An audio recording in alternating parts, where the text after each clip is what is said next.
Hello, I am Peter Okwacha. Welcome to Focus on Africa. Our top stories. A mother and daughter are cured of Ebola after experimental drug treatment in the DRC. The fight to end female genital mutilation. Somaliland's former First Lady says changing the law is not enough.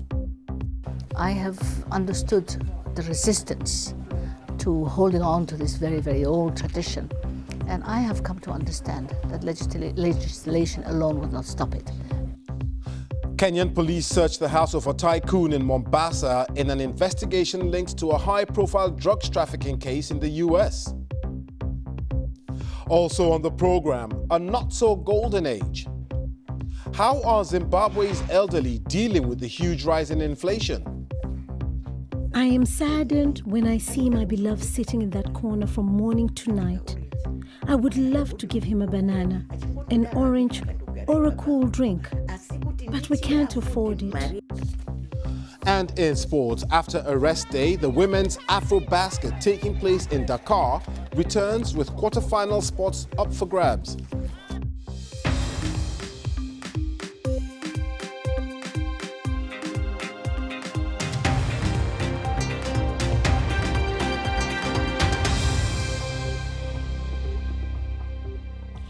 Thanks for joining us here on Focus on Africa from BBC World News.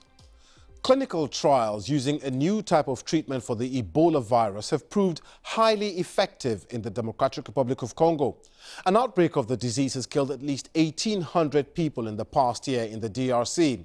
But scientists working with the World Health Organization now say the new treatment can cure 90% of infected patients. Gaius Kowene reports.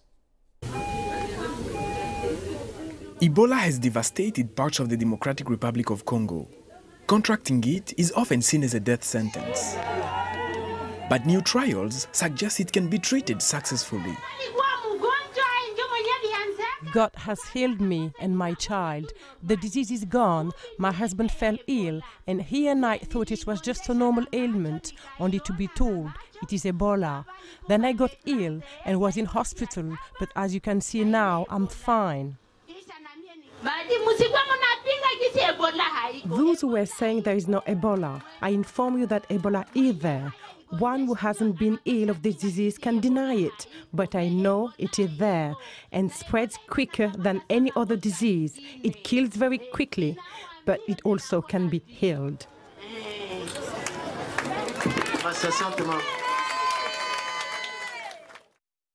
4 drugs were trialed on patients in the Democratic Republic of Congo, where there is a major outbreak of the virus. The research showed more than 90% of infected people can survive if treated early with the most effective drugs. Oh, the impact is enormous because in this outbreak here in North Kivu, we have resistance of the population because they consider treatment center like a place to die. So if they see people who go there and come back to the family, to the community because of the efficacy of the treatment, they will not eye the patients at home. They will bring the patient to the hospital. So this is very important to break the chain of transmission. The U.S. National Institute of Allergy and Infectious Diseases supported the trial. They say patients can start feeling better within an hour after taking the treatment. So, the treatment could save lives. But if it's really going to have an impact, it will have to change minds too. Gaius Kowene, BBC News, Kinshasa. Let's now cross over to Kinshasa now and talk to Dr. Sabue Molangu from the National Institute for Biomedical Research. He was on the team which conducted the trial behind the new drugs. Dr. Molangu, thanks for joining us. Can we now safely say that we have a cure for Ebola? Yes, I guess that for last 2 decades, we didn't have any option or any treatment option. And most recently, many treatment have been developed in preclinical studies, and few of them have been tested in the clinical studies, but none of them have shown any efficacy. So the PALM study that we are conducting in DRC is actually the first study in the context of the randomized control trial that shown that treatment can actually treat or improve the survival of the patient. Well, so it's we can also say important to note, isn't it, that it depends on how quickly this patient gets that treatment. Yeah, that's correct. As you might know, that Ebola disease is a very acute disease. It kills most of the patients die between 7 and 10 days after the onset of the disease. So the earlier the patient come for treatment, the better the chance to survive. So that is very important to be treated early. And how important is it for the community at large to see these patients walking out of a treatment center, given the fact that in some cases, some people think the disease is incurable, and in other cases, people don't even believe it exists at all?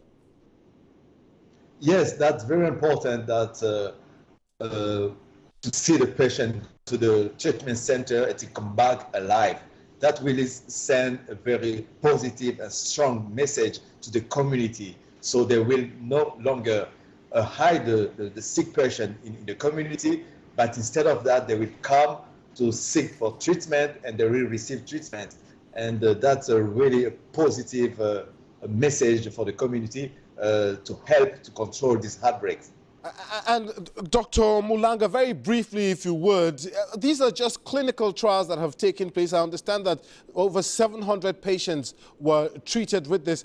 How soon can this be deployed to the rest of the region? Oh, actually, we use that in the outbreak settings. So there is some people receive almost all the patient receive the therapeutics, receive the experimental treatment. But since yesterday, we have selected the best 2 treatments that will be give to all new patients. And the company or who manufacture the drug has already ensured that we will have enough doses treatment to treat all the patients for this outbreak at least. Okay, Dr. Sabwe Mulangu from the National Institute of Allergy and Infectious Diseases speaking to us live there from Kinshasa. Thank you very much for your time. Thank you. Let's take a quick look now at other stories making the headlines across Africa and the rest of the world. Twice as many children in Mali were killed between January and June this year than in the whole of last year as a result of conflict. That's according to the United Nations Children Fund, which says more than 150 died. Others were injured, displaced and separated from their families. Most attacks in central Mali are believed to have been perpetrated by armed militia. More than 1 million people have been infected with malaria in Uganda in the last 2 months. It's a 40% increase in cases reported in the same period last year. The country's health ministry says the disease has spread in regions that were previously malaria-free due to prolonged June rains and a reduction in the use of mosquito bed nets. Laws are not enough to tackle female genital mutilation. We need a cultural shift as well. That's the sentiment of Somaliland's first female midwife, former foreign minister and ex-first lady Edna Adan Ismail. FGM is the deliberate cutting or removing of parts of the female genitals. There are different types, for example, removing the clitoris or sealing up the vaginal opening. The aim is to keep a woman pure before marriage. Miss Ismail, who underwent FGM herself at the age of 8, is now 81 and has been a high-profile campaigner against FGM for decades. She's been speaking to survivors about the impact on their lives. My water broke. The baby was just coming. The nurse, the midwife, who have never seen, anyone who had FGM or never heard of it. I was in labor for 3 days. I couldn't have the baby myself. At one point, the doctor just rushed in and said, baby is distressed now, and if we waste any time, we're going to lose this baby. The doctors were saying in 1994, we don't know why you could not have the baby yourself. Now I know. The head of the baby splits open, the outlet, and women lose that control of their body, of controlling their urine and their feces.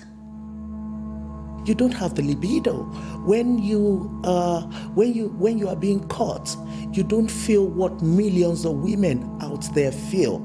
You don't experience sexual orgasm. I saw a few doctors reporting cases of manphobia in women.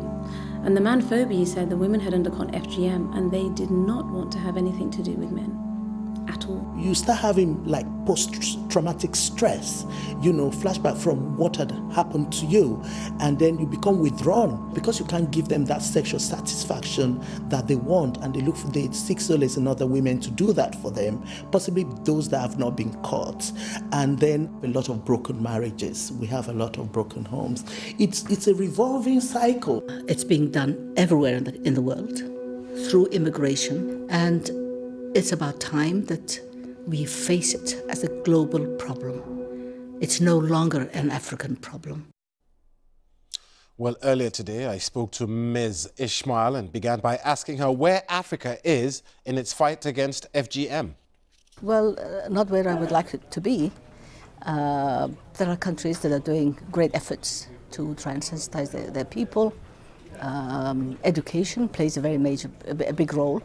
But it's when countries like mine, where education is very limited and only just expanding now, it's more by word of mouth. It's more by convincing the elders, the elder women, the grandmothers. It's showing these grandmothers the damages associated with it, with the cutting, with the infection and the pain and the bleeding, and the possible interference with their future reproductive lives. It seems as if you're advocating more for a cultural shift than a legal process to be put in place. You tend to think the cultural shift will work better? I have become a realist. I have understood how deeply entrenched the practice is in the culture of the people. I have understood the resistance to holding on to this very, very old tradition. And I have come to understand that legislation alone would not stop it, because you cannot put every grandmother, cannot take every grandmother to jail. They must want to give it up themselves. And it's only when the majority have stopped doing it and you have a minority holding on to it that law can go after those few. But legislation hasn't worked in the Sudan. They've had legislation against FGM since 1947. They've never had one single conviction. We had legislation in Djibouti since 1995. It hasn't stopped it. But that in itself is still an uphill battle, isn't it? Because recently we had the First Lady of a West African country on this program telling us that nobody could tell her to stop FGM because it was part of her culture. Oh my goodness. And I was able to do what I'm doing because of my position, and because I could be an example, and because I could convince them. We would like all First Ladies to become allies in this campaign against FGM. I've been listening to your story and the stories of a few other women that we've spoken to here on this program. It seems as if this practice is driven mainly by women. This tradition is driven mainly by women. How do you sensitize them to the ills of this practice? And then how do you bring the menfolk in to help join this fight against FGM? Men have always had a very easy way out of it. They have always said, oh, this is a women's issue. I'm a man. While you talk about this, I'm going out to have a cup of tea with my menfolk. It is the father's responsibility, who wants that little girl to give him grandchildren one day, to make sure that her health is not damaged at age 5 or 6 or 7 or 8, and in following which she may not be able to give him those grandchildren that he hopes to have one day. Today we lecture to university students. I have 1,500 students in my university. They're the parents of tomorrow. They understand anatomy, they understand physiology, they understand the medical complications associated with FGM. They are educated enough to understand Islam, the teachings of our religion, Islam. Islam forbids the mutilation of of a healthy body. Truly remarkable woman, Ms. Eden Ishmael, speaking to me there earlier today. This is Focus on Africa from BBC World News with me, Peter Okwache. Still to come, Mimi with the sports, as Kenya and South Africa are through to the final game in the qualifiers of the Women's Rugby World Cup.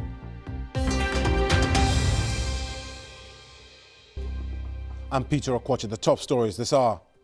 Scientists working with the World Health Organization say a new treatment for Ebola can cure 90% of infected patients. And police in Kenya have been searching the Mombasa house of tycoon Ali Punjani, who's linked to a drugs investigation in the US. And let's stay with that story now. And today's raid is linked to the case of two Kenyan drug lords, Baktash and Ibrahim Akasha, who are awaiting sentencing in the United States. Well, Ferdinand Omondi joins us live now from Nairobi. Ferdinand, this is an extraordinary story involving well-known Kenyans. Tell us more.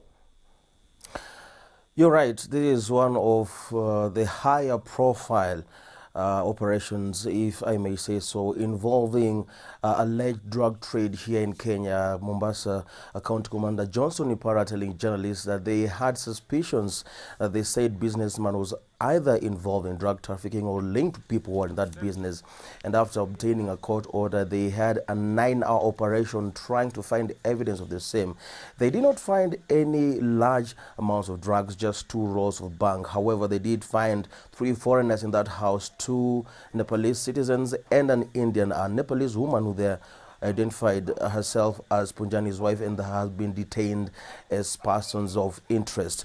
Mr. Punjani himself is said to be in India, and according to his lawyer, he has been there since July after receiving medication over a heart problem and had a heart surgery, and he has promised to cooperate with police, though hasn't given any denials or confirmations about the link to the Akasha case. Ferdinand, I mean, this must be fodder for mainstream media and gossip portals there in Kenya. What are people saying about the story? Well, a lot of people are looking at this as one of those many operations that the Kenya government has tried to make in order to clamp down on a widely accepted drug trade in Mombasa. But finding the kingpins has been a trouble. The Akashas themselves, who are now due for sentencing in New York after admitting last year to the charge of conspiring to smuggle over 100 kilos of heroin and methamphetamine, had evaded the police through court cases for a long time and had to be extradited for justice to be found. And now here in Kenya, there have been lots more arrests like this, and even some of the politicians have been named in parliament to be involved in this case, but it has been very difficult for the Kenyan justice system to get them to book. So this is another case of wait and see if they will have any proper case. Okay, Ferdinand Omondi there live from Nairobi. Thank you very much. Zimbabwe's President Emmerson Mnangagwa has assured Zimbabweans that the country is on the track to recovery. A year ago, he won his first election, promising to bring prosperity after decades of misrule under former leader Robert Mugabe. But the economy is failing and inflation has spiked to close to 200%. Ordinary Zimbabweans are feeling the pinch, as the BBC's Shingai Nyoka reports from Harare. This couple expected to live out their later years in comfort. Teddy, as he likes to be called, worked for his company for 46 years as a cleaner and then as a receptionist. But inflation has robbed both of them of his pension, according to his wife Vesta. Within the last year, the amount they received has dropped from the equivalent of $80 to $10 a month. It's forced them to make a major lifestyle change. I am saddened when I see my beloved sitting in that corner from morning to night. I would love to give him a banana, an orange, or a cool drink, but we can't afford it. Zimbabwe's economy is failing, and the cost of living is rising. Statistics show that some basic goods, furniture and healthcare spiked by 200% in June, and salaries haven't kept up. Certainly not Teddy's, whose monthly pension is currently worth 3 bottles of cooking oil. To give you a sense of just how fast inflation is growing here, let's take a simple loaf of bread. About 4 months ago, this would have cost $1.80 in the local currency. It now costs $10. Now, this rapid price increase has prompted fears of a return to the era of hyperinflation. President Emmerson Mnangagwa is marking the anniversary of his first election win. The ongoing economic crisis has led to austerity measures like reduced subsidies on fuel, power and healthcare, pushing up prices. While the beginning may be painful, the medium to long run will deliver durable, more jobs, economic stability, growth and development. He spoke of seeking financial assistance from the IMF, but until this crisis abates, he's attempting to soften some of the impact on the ordinary Zimbabwean. A new measure to subsidize state transport for commuters to cushion them against high transport costs has had some success. Mr. Mnangagwa's supporters argue it was always unrealistic to expect a quick fix to sort out a crisis that's been decades in the making. Meanwhile, authorities say the economy will contract this year, and so things are likely to get worse before they get better. Shingai Nyoka, BBC News, Harare. You're watching BBC Focus on Africa. It's now time for some sports. Mimi? Thank you very much, Peter. We begin with basketball, where after rest day, the Women's AfroBasket 2019, which is currently taking place in Dakar, Senegal, tipped off 4 quarterfinalists will be known today. Mozambique became the first team to qualify after beating Cape Verde 60-51. Mali were the second to book their place with an 82-56 win over the Democratic Republic of Congo. And later, Egypt will play the host Senegal. Nigeria, who are the defending champions, are currently playing Cameroon ahead of their game. They spoke to BBC Sport about the lack of preparation time. The expectation is really high, and it might be a little unrealistic, but we're just going to work as hard as we can to reach the goal and win it all. Why do you think it's unrealistic? Well, not a whole lot of prep time. You know, these teams been in camp for a month. We've been in the camp for maybe a week. We're hoping to return our title back, and like you can see, we've been working hard, like really hard, but we're not there yet. But I believe as we keep on playing, we're going to be there. So we're coming here to make sure we return our title back.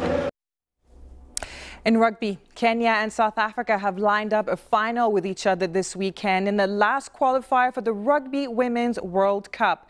Preparations, as you can see, didn't go to plan for Uganda as they were beaten by Kenya 37-5, and South Africa gave a heavy defeat to Madagascar. The winner from their match on Saturday will automatically make it through to the tournament in New Zealand in 2021. The second-place team from the game will get another opportunity to qualify for the tournament at a later date.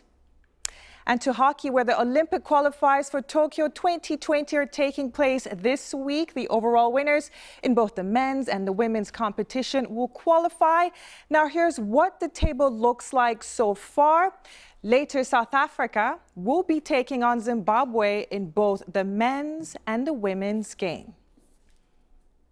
And finally, in football, Ivory Coast international Wilfred Bony is now training with League Two side Newport after being released by Swansea City. The 30-year-old just 5 years ago signed for English Premier League champions Manchester City for over $33 million. Bony played 4 times for his country as he reached the quarterfinals of the recently concluded Africa Cup of Nations. And that's all the sport, Peter. Many thanks, Mimi. And don't forget, you can get in touch with me and some of the team on social media. I'm at Okwoche. But for now, from me, Peter Okwoche, and the rest of the Focus on Africa team, thanks for watching. See you again soon.